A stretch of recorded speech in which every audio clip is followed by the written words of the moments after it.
It's time for some more B1M. Specifically, the radioactive dam that can't be fixed, with 1 million cubic meters of nuclear waste. That's not good. For those of you who don't know me, I'm Tyler Folse. I'm a nuclear engineer with a little over 10 years of experience in the commercial nuclear power industry. From engineering to operations to emergency response. I don't claim to know everything there is nuclear, but I can certainly share some knowledge. Let's see. The existence of this small town was once a state secret, but today it faces a crisis that could see it become infamous. This is Mailuu-Suu, nestled high up in the mountains of Central Asia. And it contains one of the Cold War's most toxic legacies. Yeah, everything you do with the Cold War is wrapped up in secrecy, which is just going to add to the hazards associated with this, because people don't know about it and how to manage it. Nearly 1 million cubic meters of nuclear waste is contained on this hillside, left over from the town's heyday when it supplied uranium to Soviet missiles. So this is not nuclear waste in the same way that it is at nuclear power plants, for instance, where the biggest hazard is fission products, or in the sense that you have bombs or missiles. What this is uranium tailings. That is to say, crushed rock left over after the uranium ore was processed. Low-grade radioactive material with long-lived isotopes such as uranium, thorium, and radium, and heavy metals. This is the nuclear equivalent of sawdust. And this is the Fergana Valley, a lush farming region that's home to around 14 million people. All that separates them from a tsunami of radioactive waste is this dam. But there's a problem. It could collapse at any moment. So it's not going to cause a tsunami or what most people typically think of when they think of a dam breach that's holding back water. Tailings are a slurry-like material. It's not highly pressurized. A collapse would release sludge in the rivers, spreading contamination slowly, like a leak trickling through cracks, which is quite bad for groundwater, but not typically what you think of when you think of a dam break.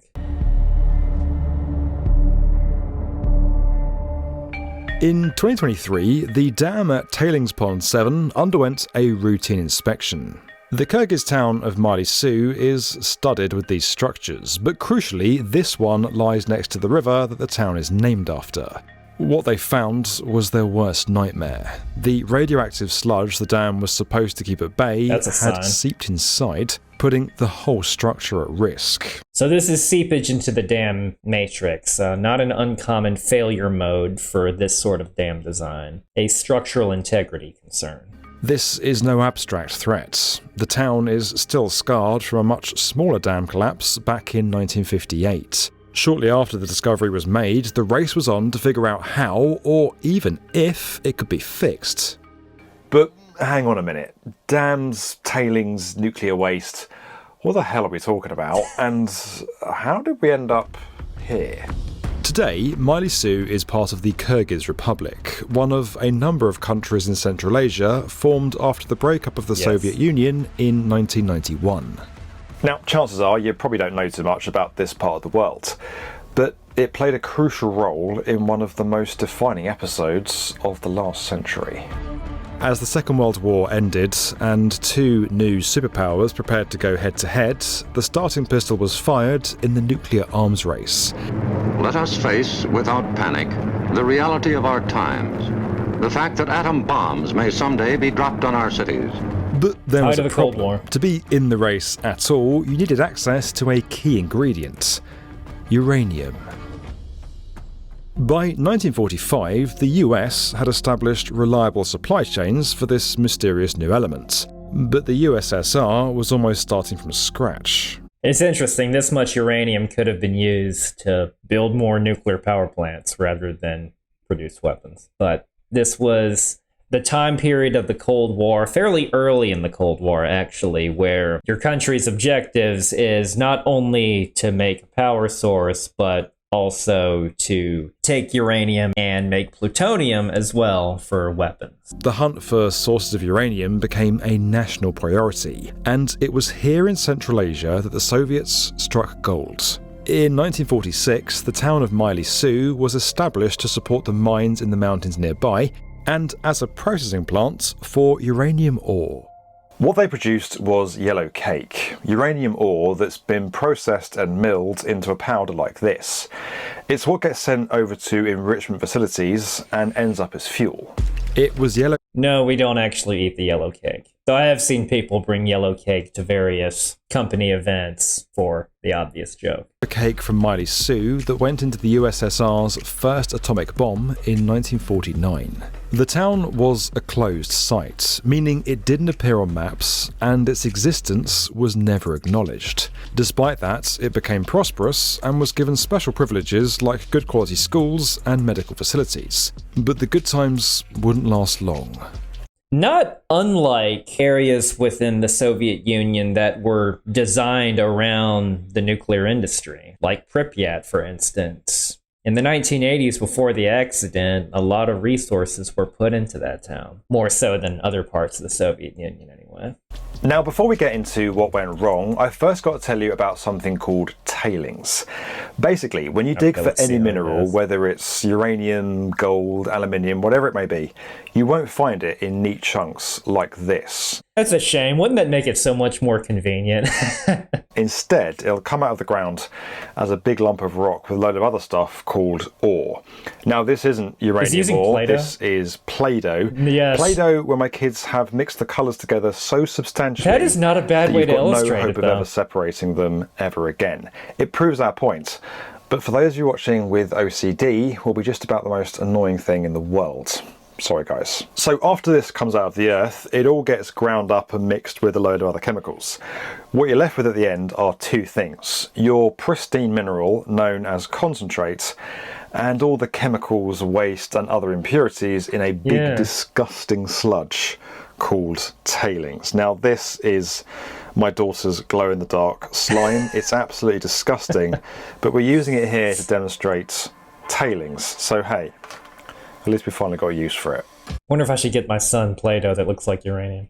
Tailings are often stored in large reservoirs. That's actually a pretty good explanation as far as the physical makeup at a very high level. Now, the main hazards, if you will, within the tailings are not the uranium itself for long-term exposure. After all, the uranium isotopes, uranium-238 and 235, are weak alpha emitters. And the chemical toxicity of uranium is arguably just as hazardous as the radiological aspect, but mainly a hazard if ingested. Radium-226 is a lot stronger. Not to mention it's going to produce radon-222, which is a gas and an inhalation hazard. It's probably the worst one of this list. And there's also other radon dart particles such as polonium, bismuth, lead. You really don't want to inhale these because they're also alpha emitters and beta emitters, which alpha sources, most of them, they will not penetrate your skin. But if they are inhaled,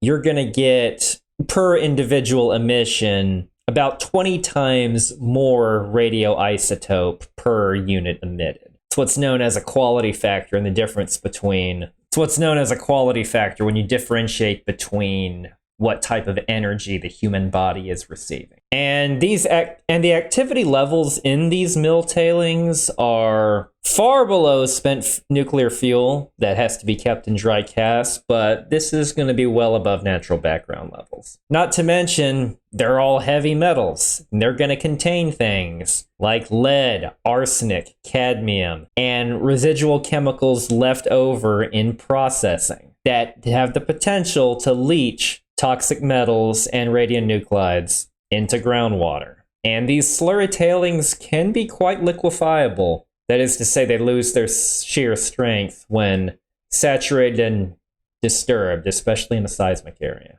So that's what hazard is of concern here. Like this, euphemistically called ponds. As uranium mining reached industrial scale, tailings ponds sprung up right across the Soviet Empire. It goes without saying that tailings are pretty nasty, and if you've been mining uranium, they're also highly radioactive. Highly radioactive. So to give a number, it's going to depend a lot on where they were in the process, anywhere from 2 to 10 times worse than natural background. Now, not an immediate radiological health concern. Again, the worst one of those in terms of activity is going to be radium. Simply walking nearby it isn't going to cause any significant health concerns. Chronic exposure over time could result in elevated cancer risk. This is comparable to handling low-level radioactive resins. The part that bothers me the most, though, is this isn't at a nuclear plant where people are trained and know how to handle this stuff safely and definitely. This is out in the public where it can seep into groundwater and people can get unmonitored doses. That's the worst type of dose to get, by the way, is, well, you're not sure how much you've got, so you don't really know what to do about it. And it's going to be unmonitored because this was kept a secret, and it has been for some time. While they're far from environmentally friendly, they're okay as long as they're well managed. But in 1991... You'd say that about any hazardous substance. This happened. Я покидаю свой пост с тревогой.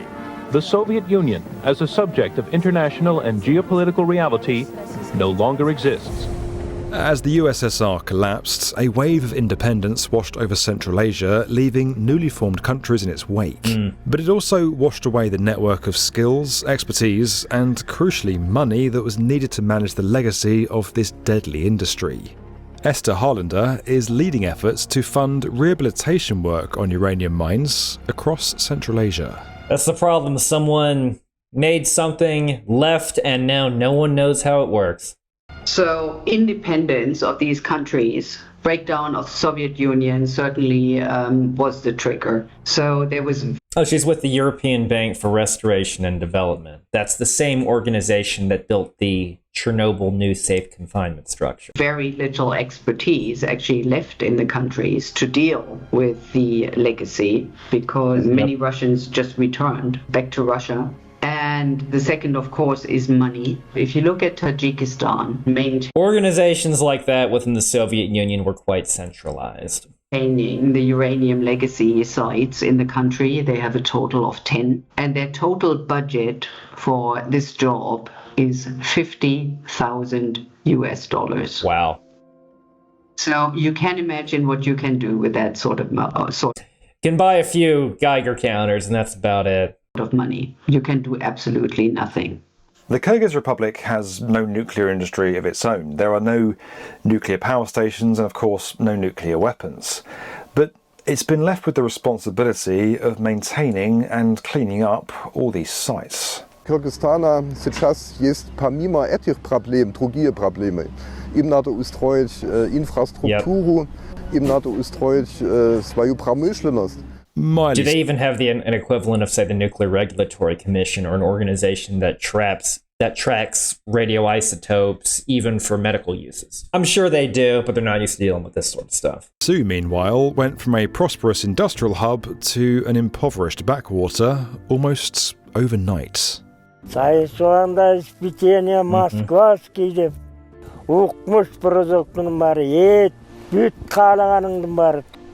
The 2023 inspection of Tailings Pond 7 was undertaken in the wake of the earthquakes that struck Turkey and Syria. The authorities wanted to see the risk Yeah, seismic activity is going to make this sort of stuff worse. In a sense, it can get with the material and essentially make radioactive toothpaste.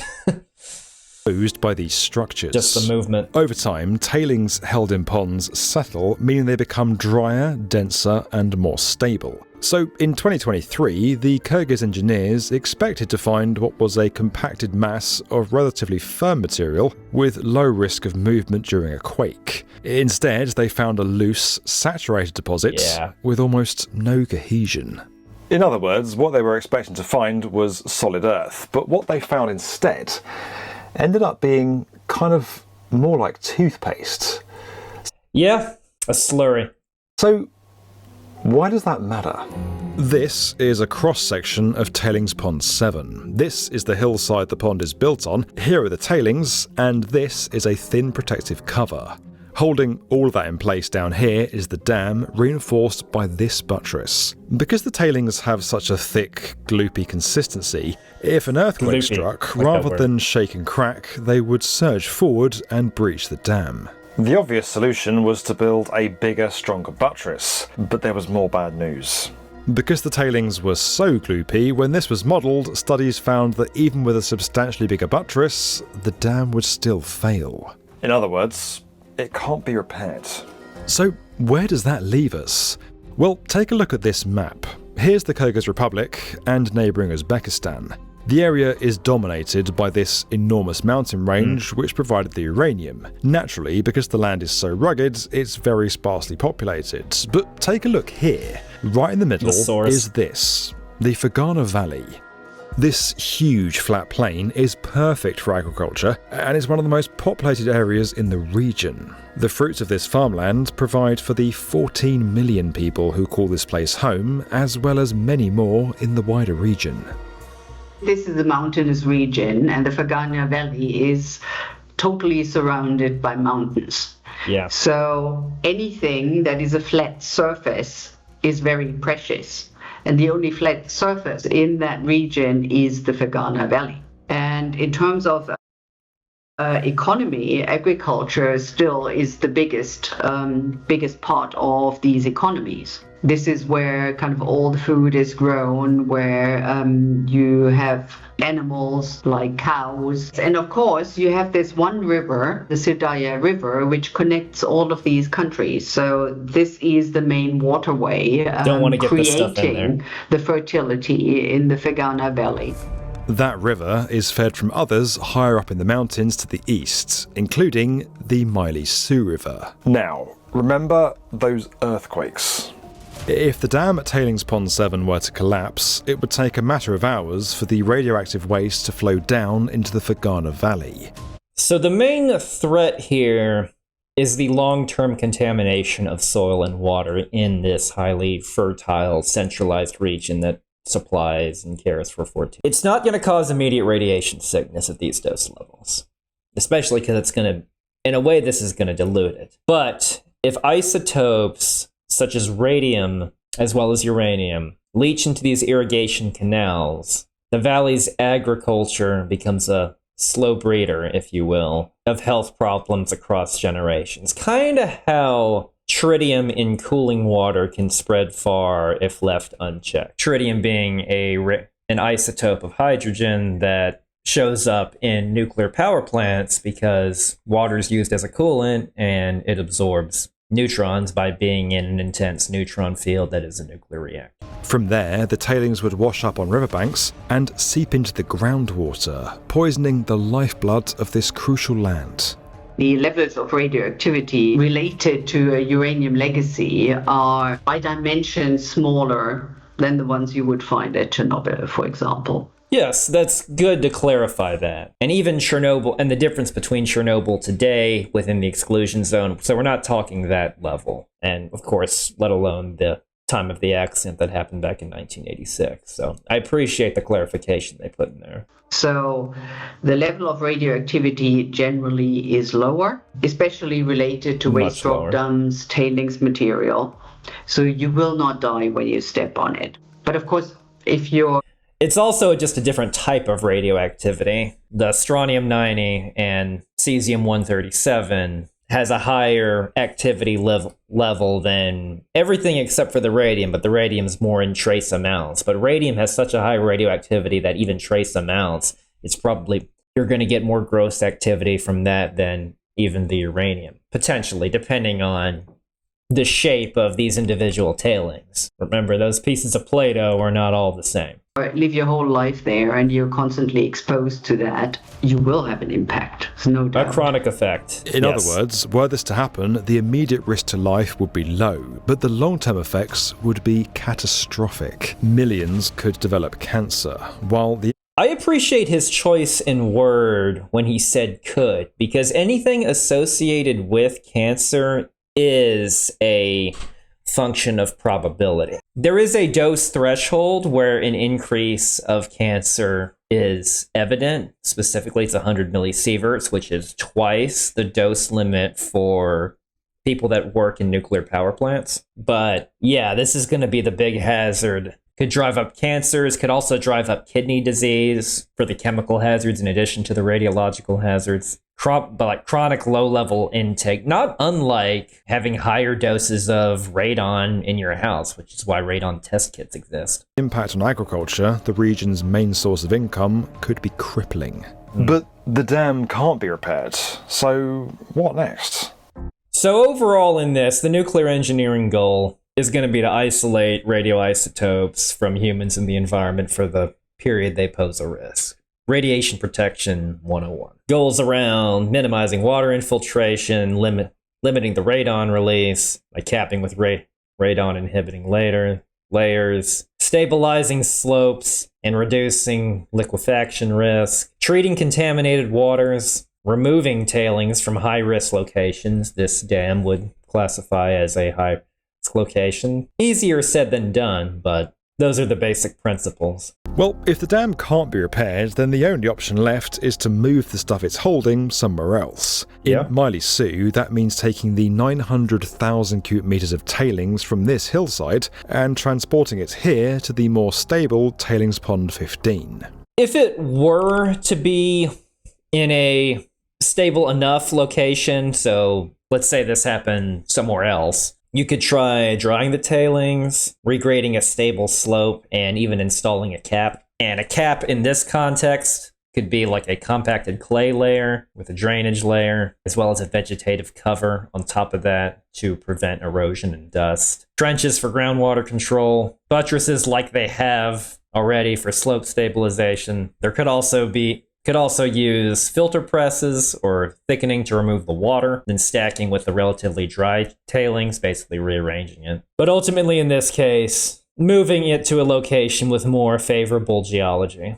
Less seismic risk, above the water table, less chance of infiltration into the groundwater, that sort of thing. But there's risks. I mean, you are transporting a form of nuclear waste through mountains and hills. You could also solidify it, even use vitrification, but that's more cost-effective for the super radioactive stuff. We're going to get more benefit out of that. Here, there's just too much mass for it to be a cost-effective solution. It's a distinctly low-tech solution that literally involves scooping up thousands of tons of radioactive waste, sticking it in lorries, and dumping it somewhere else. It's hardly elegant, but it's literally the last resort, and there's a very good reason why. This is Tailings Pond. So this is the equivalent of re-racking spent fuel assemblies into new dry casks, which you really don't want to do. Generally, keep it in its original rack and then put it in the dry cask. So not the preferred solution, but when you're dealing with legacy issues like this, sometimes you have to do what you have to do. So this ultimately doesn't eliminate the hazard from the earth. It just puts it in an area that's less risky and will affect less people. And the danger is going to shift from dam collapse to accidents associated with the trucks. Is going to be the main hazard associated with this. 7, and this is Tailings Pond 15, where the waste is being relocated to. And this is the route to get there. Yeah. These are tight, low-quality mountain roads, with trucks driving back and forth for months. The possibility of a driver crashing and spilling their loads is almost inevitable. In fact, at another... It's... inevitable's a bit pessimistic, but it is something that you're going to want to prepare for with this project and have your spill response team to stand by and pick it up before it gets into a spot where you really don't want it to go in, just like any other chemical spill unit would do. Elsewhere in the Kyrgyz Republic, that's exactly what happened. In June 2024, a truck carrying tailings in the town of Minkush came off the road, crashing into a ravine and spilling its load into a river. Into the river. Incredibly, just 3 months later, another truck crashed after coming off the highway at the same site. You have to drive these trucks very carefully. Yeah. And they have limits, speed limits. But if you have done your trip number 5,000 from A to B, some of these... complacency, man. These drivers essentially need to be nuclear drivers and have the same level of rigor and training and error prevention tools that you would for, say, a crane operator that's moving nuclear fuel. I mean, you're moving stuff that was left over in the process of making nuclear fuel. Drivers think they've mastered everything, and then they might be too fast. These incidents occurred at sites operated by Rosatom, the Russian state nuclear energy company. Driver error was blamed in both cases, which has led to strict regulations being enforced at other sites. The other problem could occur, but this is being tested for example, alcohol. So, of course, you don't want your drivers to be drunk when they're driving. So one of the core measures. Yeah. No tolerance whatsoever of any sort of substance that could possibly interfere with your ability to do your job at a nuclear plant. And again, the standards need to be this high for being this close to radioactive material. And it's really the mindset, and that's what you're trained on at a nuclear power plant, that your job is first and foremost to protect the health and safety of the public. These drivers need to be trained on that and to treat their vehicles and their loads with that much respect. Is that every morning everybody is actually tested. Another problem with relocating the dam is the cost of it. The estimate for repairing the dam came in at $4.5 million US, but the bill for relocating the tailings stands at around $17 million.